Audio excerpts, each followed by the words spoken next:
శరీరంలోని చెడు కొలెస్ట్రాల్ని పోగొట్టే గొప్ప టీ అండి లెమన్ టీ. ఇంకా మనం లేట్ చేయకుండా వీడియోలోకి వెళ్దాం. ముందుగా అల్లం ముక్క తీసుకోవాలి, కొన్ని మిరియాలు తీసుకొని కచ్చపచ్చ దంచుకొని పక్కన పెట్టేసుకోవాలి.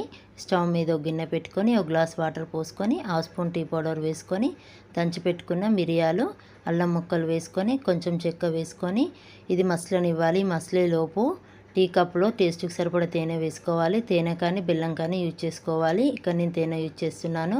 రెండిట్లో నిమ్మకాయ పిండుకోవాలి. నిమ్మకాయ పిండుకొని ఇదంతా ఒకసారి కలుపుకోవాలి. ఇలా కలుపుకున్న తర్వాత మనం డికాషన్ మసులుతున్నప్పుడు ఇది వడకట్టేసుకోవాలి. డికాషన్ మసిలిపోయిందండి, వడకట్టుకొని టీ గ్లాస్లో సర్వ్ చేసుకోవాలి. ఇలా సర్వ్ చేసుకొని ఇదంతా ఒకసారి మళ్ళీ కలుపుకోవాలి. కలుపుకున్న తర్వాత లెమన్ టీ రెడీ అయిపోతుందండి. సూపర్గా వచ్చింది. ఒక్కసారి ట్రై చేయండి, మీకు కూడా నచ్చుతుంది. Thank you for watching. నమస్తే.